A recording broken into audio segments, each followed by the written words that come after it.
নমস্কার বন্ধুরা, আমি মৌ তোমাদের সবাইকে আমাদের গল্পগাথা পরিবারে অনেক অনেক স্বাগত জানিয়ে আজকের ভিডিওটি শুরু করছি।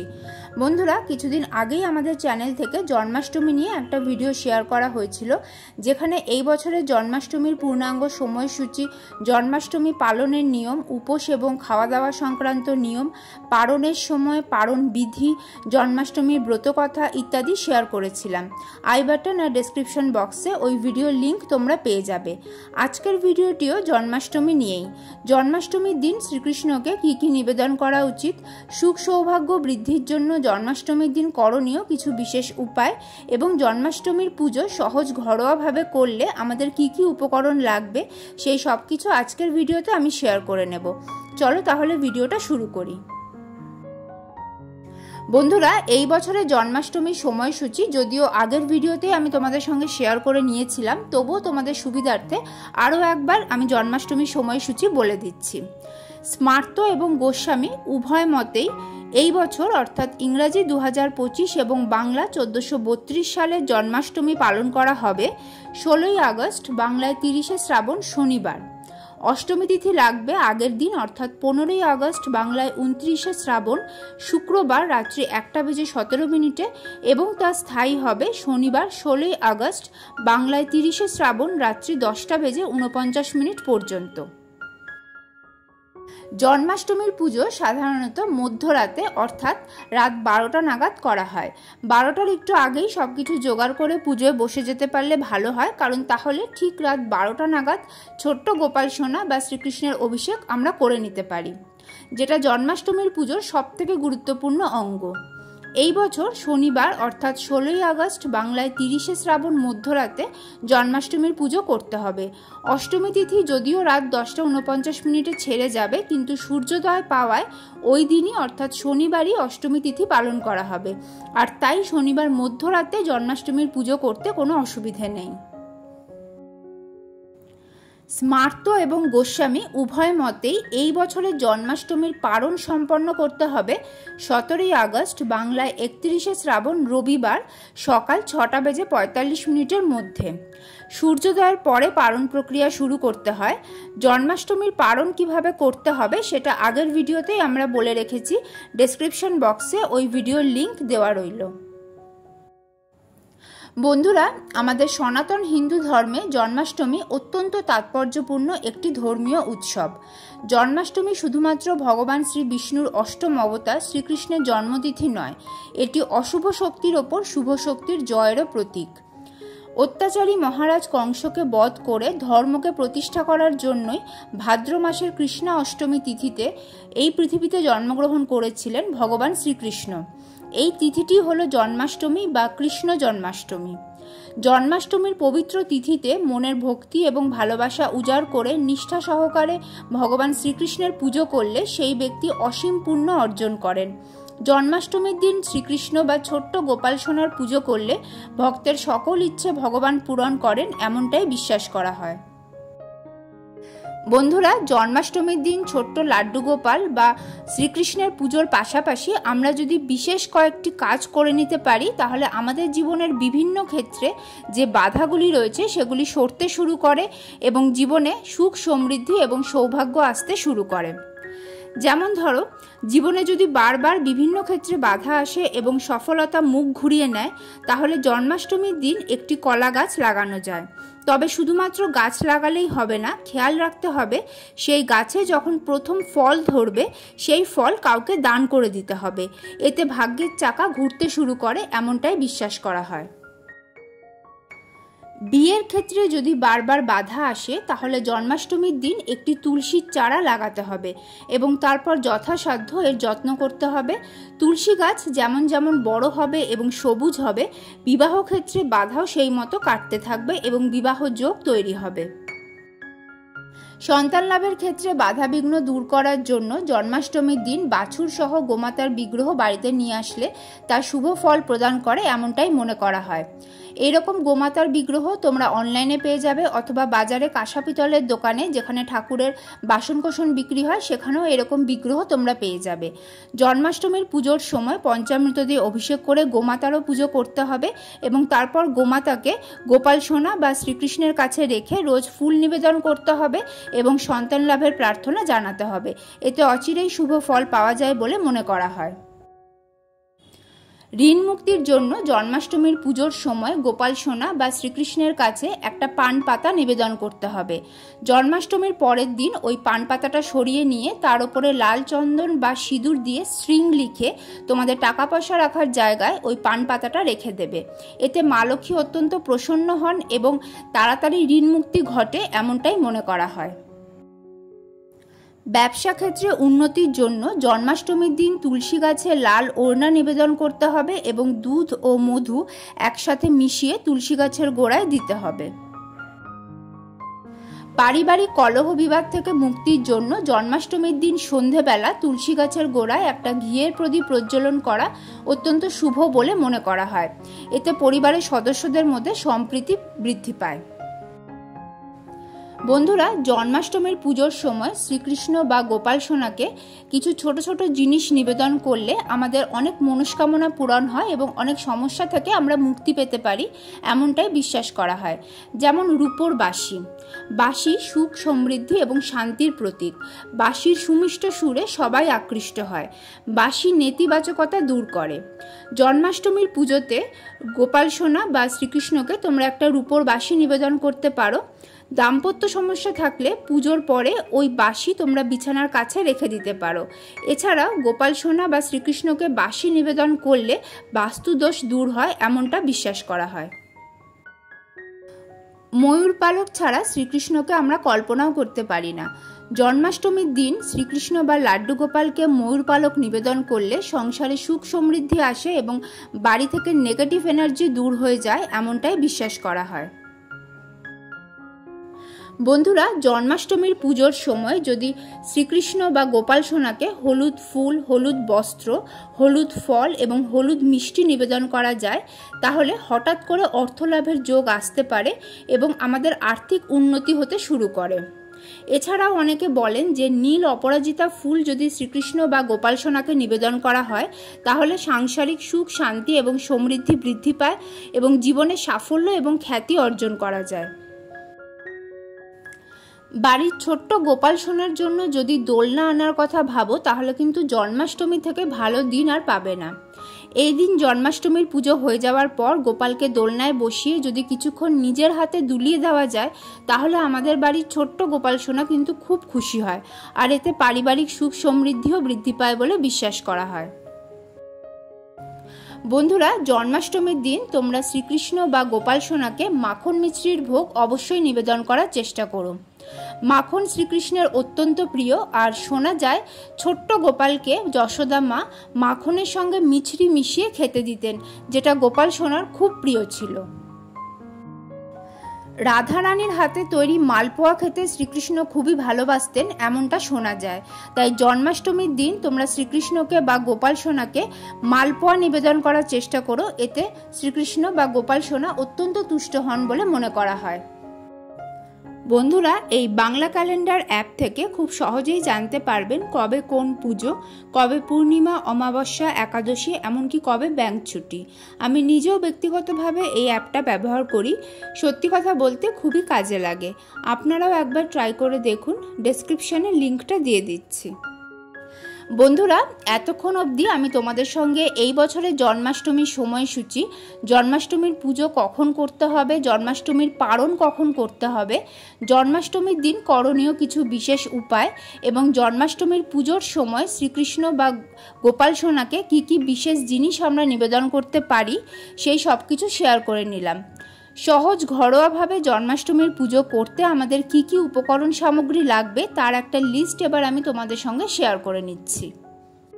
বাড়িতে সহজ সরলভাবে জন্মাষ্টমীর পুজো করতে গেলে প্রথমে আমাদের যা লাগবে তা হলো গোপাল বা রাধা গোবিন্দের শ্রীবিগ্রহ অথবা চিত্রপট। পুজোর আসন তৈরির জন্য লাগবে কাঠের জলচৌকি এবং একটা নতুন হলুদ কাপড়। পঞ্চামৃত দিয়ে এই দিন গোপাল সোনা বা রাধা গোবিন্দের অভিষেক করা হয়। পঞ্চামৃত বানানোর জন্য আমাদের লাগবে কাঁচা দুধ, টক দই, ঘি, মধু, শর্করা অর্থাৎ চিনি বা মিছরি। এছাড়াও তোমরা যদি ফলের রস দিয়ে অভিষেক করো তাহলে যে কোনো মরশুমি ফলের রস তোমরা নিতে পারো। এছাড়াও লাগবে গোলাপ জল, অগরু, পরিষ্কার জল, গঙ্গা জল, গোটা আতপ চাল, জব, কালো তিল। জন্মাষ্টমীর পুজোয় গোপাল সোনা এবং রাধা গোবিন্দকে নতুন বস্ত্র নিবেদন করা হয়, তাই তোমরা শ্রীবিগ্রহে পুজো করলে নতুন বস্ত্র পরিয়ে দিতে পারো। আর যদি তোমরা চিত্রপট বা এমন কোনো শ্রীবিগ্রহে পুজো করো যেখানে বস্ত্র পরিবর্তনের প্রভিশন নেই, সেক্ষেত্রে তোমরা মৌলি সুতো নতুন বস্ত্র স্বরূপ নিবেদন করে দিতে পারো। এছাড়াও সাজ শৃঙ্গারের বিভিন্ন জিনিস যেমন মুকুট, বাঁশি, হাতের গয়না, কানের গয়না, গলার হার, এইগুলো এদিন গোপাল সোনা এবং রাধা গোবিন্দকে নিবেদন করা হয়। আর ময়ূর পালক তো অবশ্যই লাগবে, ময়ূর পালকও এদিন গোপাল সোনা এবং রাধা গোবিন্দকে নিবেদন করা হয়। আরও যা যা জিনিস আমাদের লাগবে তার মধ্যে রয়েছে আতর, চন্দন। চন্দনের ক্ষেত্রে তোমরা সাদা চন্দন, কেশর চন্দন অথবা অষ্টগন্ধা চন্দন ব্যবহার করতে পারো। লাগবে সামান্য পরিমাণে গুঁড়ো হলুদ। জন্মাষ্টমীর দিন আমরা অনেকেই গোমাতার পুজো করি। রাধা গোবিন্দের বিগ্রহ বা চিত্রপটে অনেক সময় গোমাতা থাকেন, বা অনেকেই আমরা আলাদাভাবে গোমাতার বিগ্রহে পুজো করি। গোমাতাকে তিলক পরানোর জন্য একটু সিঁদুর এবং তেল অথবা ঘি একসাথে মিশিয়ে নিয়ে তোমরা রেখে দিতে পারো। এছাড়াও অবশ্যই আমাদের লাগবে ফুল, ফুলের মালা, তুলসী পাতা, দূর্বা। ফুলের ক্ষেত্রে শ্রীকৃষ্ণ এবং গোপালের জন্য আমাদের লাগবে হলুদ ফুল, কারণ এই দিন হলুদ ফুল নিবেদন করা খুব শুভ বলে মনে করা হয়। এছাড়া সাদা ফুলও তোমরা নিবেদন করতে পারো, আর নীল অপরাজিতা ফুলও নিবেদন করা হয়। রাধারানীর জন্য লাগবে রঙিন ফুল। আর জন্মাষ্টমীর পুজোয় গোলাপ ফুল, পদ্ম ফুল এগুলো রাধা গোবিন্দ বা গোপালকে নিবেদন করা অত্যন্ত শুভ বলে মনে করা হয়। নৈবেদ্য এবং পানীয় জলও অবশ্যই লাগবে। জন্মাষ্টমীর পুজোতে গোপাল এবং শ্রীকৃষ্ণকে মাখন মিছরির ভোগ নিবেদন করা হয়। এছাড়াও দুধের তৈরি বিভিন্ন মিষ্টি, তালের বড়া, তালের লুচি, তালের ফুলুরি, তালের তৈরি বিভিন্ন রকমের পিঠে, মালপোয়া, লুচি, সুজি, নারকেল নাড়ু, নারকেলের তক্তি, নারকেল দিয়ে বানানো বিভিন্ন পিঠে, নারকেল দিয়ে বানানো হরেক রকমের মিষ্টি, এগুলো জন্মাষ্টমীর পুজোতে গোপাল এবং রাধা গোবিন্দকে নিবেদন করা হয়। এছাড়া অনেকে অন্নভোগও নিবেদন করেন। তবে জন্মাষ্টমীর দিন যেহেতু পঞ্চরবিশস্য খাওয়া বারণ, তাই গোপাল এবং শ্রীকৃষ্ণকে যে ভোগ নিবেদন করা হয় সেটা জন্মাষ্টমীর পুজোর পর আমরা প্রসাদ রূপে খেতে পারি না। পরের দিন পারণ সম্পন্ন করে তারপর সেই ভোগ প্রসাদ রূপে গ্রহণ করা যায়। এছাড়াও জন্মাষ্টমীর দিন নারকেল খাওয়াও নিষিদ্ধ, তাই নারকেলের যে সমস্ত পদ গোপাল এবং শ্রীকৃষ্ণকে নিবেদন করা হয় জন্মাষ্টমীর পুজোতে, সেগুলিও পরের দিন আমরা প্রসাদ রূপে গ্রহণ করতে পারি। এছাড়াও ফলের নৈবেদ্যও দেওয়া হয়। এছাড়াও পুজোর জন্য ধূপ দীপ তো লাগবেই। আরতির জন্য তোমরা ধূপ, ঘিয়ের পঞ্চপ্রদীপ, কর্পূর, ময়ূর পাখা, ধুনো এগুলো ব্যবহার করতে পারো। তবে খেয়াল রাখতে হবে সবসময় বিজোড় সংখ্যক জিনিস দিয়ে আরতি করতে হয়। ঘণ্টাবাদ্য সহযোগে আরতি করতে হবে এবং আরতির পরে শাঁখও বাজাতে হবে। পুজোর শেষে শ্রীকৃষ্ণের অষ্টোত্তর শতনাম পাঠ করে নিতে হবে। এছাড়া তোমাদের কাছে যদি রাধারানীর অষ্টোত্তর শতনাম থাকে সেটাও তোমরা পাঠ করতে পারো। এবং অবশ্যই জন্মাষ্টমীর ব্রত কথা পাঠ করতে হবে অথবা শ্রবণ করতে হবে। জন্মাষ্টমীর ব্রত কথা আমরা আগেই একটা ভিডিওতে শেয়ার করে রেখেছি, সেই ভিডিওর লিংক নিচে ডেসক্রিপশন বক্সে দেওয়া থাকবে। বন্ধুরা, তোমরা দেখলে যে এই জন্মাষ্টমীর পুজোর উপকরণ সামগ্রীর মধ্যে বেশ কিছু দশকর্মার জিনিস আছে। আর আমরা সকলেই কম বেশি জানি যে দশকর্মার বাজার করাটা কিন্তু বেশ টাফ। অনেক সময় দশকর্মার দোকানের সামনে আমাদের ঘন্টার পর ঘন্টা অপেক্ষা করতে হয়। আবার সব জিনিস আমরা সব সময় পাইও না, একাধিকবার দোকানে যেতে হয়, যেটা আমাদের অনেকের পক্ষেই বেশ ঝামেলার। তাই দশকর্মার সব জিনিস যদি আমরা বাড়িতে বসে পেয়ে যাই তাহলে বেশ ভালো হয়, তাই না বলো? সেই রকমই একটা মুশকিল আসান ব্যাপার আমি এখন তোমাদের সঙ্গে শেয়ার করে নিচ্ছি। বাঙালির জলখাবার নিয়ে এসেছে সেরকমই বেশ কিছু পুজোর দশকর্মা কিট। আর আজকে আমার হাতে চলে এসেছে ওদের জন্মাষ্টমী পুজোর দশকর্মা কিট। তো দেখো বন্ধুরা, এই হলো সেই বক্সটা। দেখতেই পাচ্ছ তোমরা, বক্সটা কিন্তু বেশ সুন্দর দেখতে আর খুব মজবুত একটা বক্স, একদম সেফ অ্যান্ড সিকিউর প্যাকেজিং। চলো তাহলে বক্সটা খোলা যাক।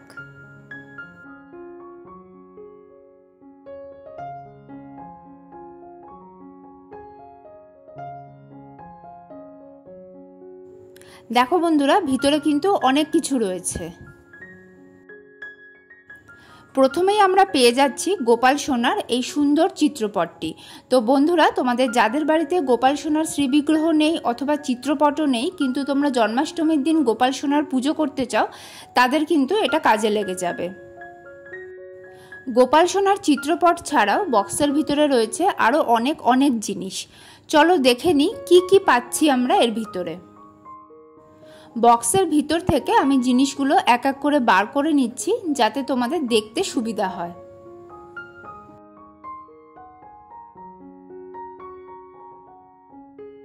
তো দেখো বন্ধুরা, বক্স থেকে বেশ কিছু জিনিস বার করে আমি এখানে রেখেছি। একটু আগে আমি তোমাদের সঙ্গে জন্মাষ্টমীর পুজোর উপকরণের যে লিস্টটা শেয়ার করে নিয়েছি, তার মধ্যে দশকর্মা যে যে জিনিস আছে তার অধিকাংশই আমরা এখানে পেয়ে যাচ্ছি। যেমন গঙ্গা জল, মধু, ঘি, কালো তিল, জব, থাকছে সিঁদুর, শ্রীকৃষ্ণের অষ্টোত্তর শতনাম, ময়ূর পালক, কর্পূর, পঞ্চপ্রদীপের জন্য গোল সলতে, সাধারণ লম্বা সাদা সলতে, থাকছে ধূপকাঠি, দেশলাই বাক্স, আছে পৈতে, এই হলুদ কাপড়টাও আছে যেটা আমরা আসন প্রস্তুতের কাজে ব্যবহার করতে পারি, এই গামছা, 3 হাত জোড়, এগুলো থাকছে। তো বন্ধুরা, তোমরা যারা ঘট পেতে পুজো করো, এই 3 হাত জোড় গামছা পইতে তাদের ঘট পাতার কাজে লেগে যাবে।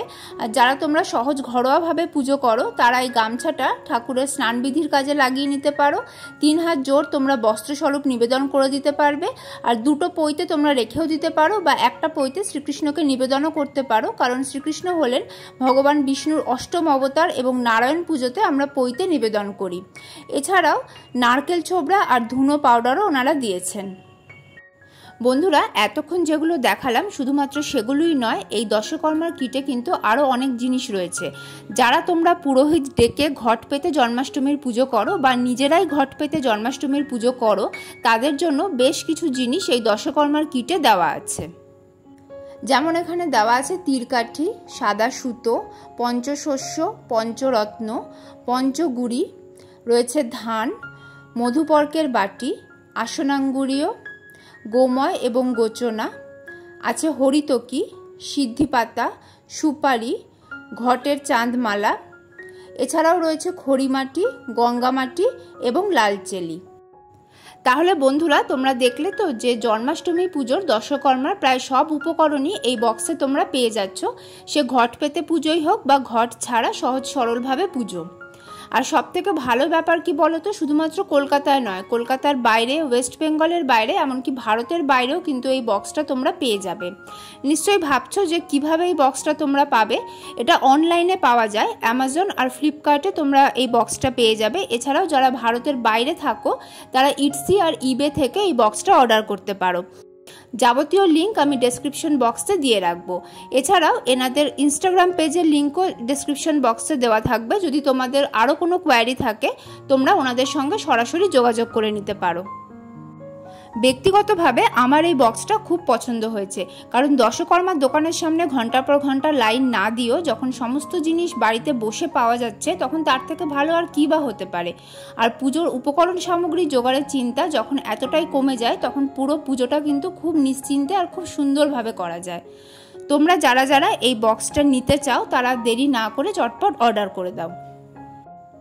তাহলে বন্ধুরা, এই ছিল আজকের ভিডিও। আশা করি ভিডিওটা তোমাদের কাজে লাগবে। কেমন লাগলো তোমাদের আজকের ভিডিও আমাকে কমেন্ট করে অবশ্যই জানিও। ভালো লাগলে লাইক এবং শেয়ার করে দিও। আর যদি তোমরা প্রথমবার এই চ্যানেলের ভিডিও দেখে থাকো, তাহলে প্লিজ চ্যানেলটা সাবস্ক্রাইব করে দিও। সেই সাথে পাশে থাকা বেল আইকনটা ট্যাপ করতেও ভুলো না, যাতে আমাদের চ্যানেল থেকে শেয়ার করা সব ভিডিও নোটিফিকেশন তোমাদের ফোনে সঠিক সময় চলে যায়। আজকের ভিডিও এই পর্যন্তই বন্ধুরা। নতুন ভিডিও নিয়ে ফিরে আসবো খুব তাড়াতাড়ি। ঈশ্বরের আশীর্বাদে তোমরা সকলে ভালো থেকো, সুস্থ থেকো। জয় রাধা গোবিন্দের জয়।